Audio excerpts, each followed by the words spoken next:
നമസ്കാരം, എല്ലാവർക്കും പ്രവാസി മലയാളിയിലേക്ക് സ്വാഗതം. കനത്ത മൂടൽ മഞ്ഞിനെ തുടർന്ന് ഗൾഫിലേക്കുള്ള 20 വിമാന സർവീസുകൾ താളം തെറ്റിയത് പ്രവാസികളെ വളരെയധികം പ്രയാസത്തിലാക്കി.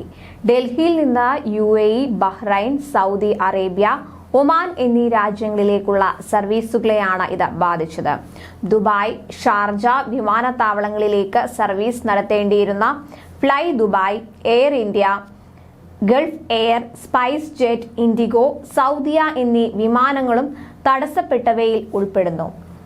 പുലർച്ചെ GCC രാജ്യങ്ങളിൽ എത്തി രാവിലെ ജോലിക്ക് പോകേണ്ടവരും ഡൽഹി രാജ്യാന്തര വിമാനത്താവളത്തിൽ കുടുങ്ങി. മൂടൽ മഞ്ഞിനെ തുടർന്ന ദൃശ്യപരിധി കുറഞ്ഞതാണ് വിമാന സർവീസ് തടസ്സപ്പെടാൻ കാരണമായത്. അതുപോലെ വിവിധ ഗൾഫ് രാഷ്ട്രങ്ങളിലും മഴ മുന്നറിയിപ്പ് നിലനിൽക്കുകയാണ്. സൗദി, കുവൈത്ത്, ഒമാൻ എന്നിവിടങ്ങളിലാണ് മഴ മുന്നറിയിപ്പ് നിലനിൽക്കുന്നത്. സൗദിയുടെ വിവിധ ഭാഗങ്ങളിൽ ഇപ്പോഴും മഴ മുന്നറിയിപ്പ് നൽകിയിട്ടുണ്ട്. മിക്ക പ്രദേശങ്ങളിലും ചൊവ്വാഴ്ച വരെയുള്ള ദിവസങ്ങളിൽ ഇടിമിന്നലോടുകൂടിയ ശക്തമായ മഴയ്ക്ക് സാധ്യതയുണ്ടെന്നാണ് നാഷണൽ സെന്റർ ഓഫ് മെറ്റീരിയോളജി വക്താവ് ഹുസൈൻ അൽ ഖഹ്താനി മുന്നറിയിപ്പ് നൽകിയിട്ടുള്ളത്. അതുപോലെ കുവൈത്തിൽ തുടരെയുള്ള അസ്ഥിര കാലാവസ്ഥയിൽ മുന്നറിയിപ്പ് നൽകിയിരിക്കുകയാണ് അധികൃതരും. അടുത്ത ദിവസവും മഴ തുടരുമെന്നും തണുപ്പ് കൂടുമെന്നും കാലാവസ്ഥാ കേന്ദ്രം അറിയിച്ചു. അതിർത്തി പ്രദേശമായ സാൽമിയിൽ ശക്തമായ മഴയാണ് രേഖപ്പെടുത്തിയത്. രാത്രി സമയങ്ങളിൽ ഇടിമിന്നലോടുകൂടിയ മഴ പെയ്യുവാൻ സാധ്യതയുണ്ട്. ഈ സാഹചര്യത്തിൽ കൂടുതൽ ശൈത്യമുണ്ടാകുമെന്നും അധികൃതർ പറഞ്ഞു.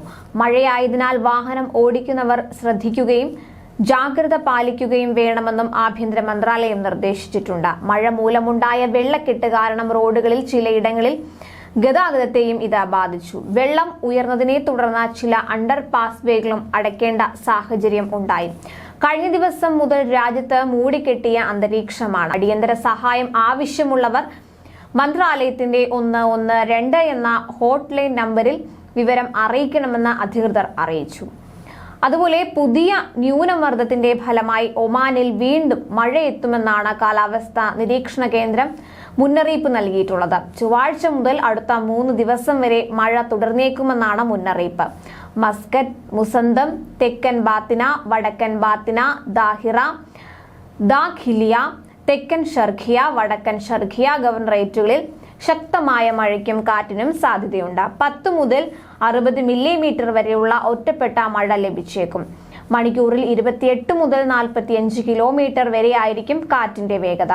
ഒമാന്റെ തീരപ്രദേശങ്ങളിൽ കടൽ പ്രക്ഷുബ്ധമാകും. തിരമാലകൾ 2 മുതൽ 3 മീറ്റർ വരെ ഉയരുകയും ചെയ്യുമെന്നാണ് മുന്നറിയിപ്പ്. ഈ ശൈത്യകാലത്തെ 3ാമത്തെ ന്യൂനമർദ്ദമാണിതെന്ന് സിവിൽ ഏവിയേഷൻ അതോറിറ്റി അറിയിച്ചിട്ടുണ്ട്. എന്തായാലും അധികൃതരുടെ മുന്നറിയിപ്പുകൾ പ്രവാസികൾ കൃത്യമായി പാലിക്കാൻ ശ്രദ്ധിക്കുക.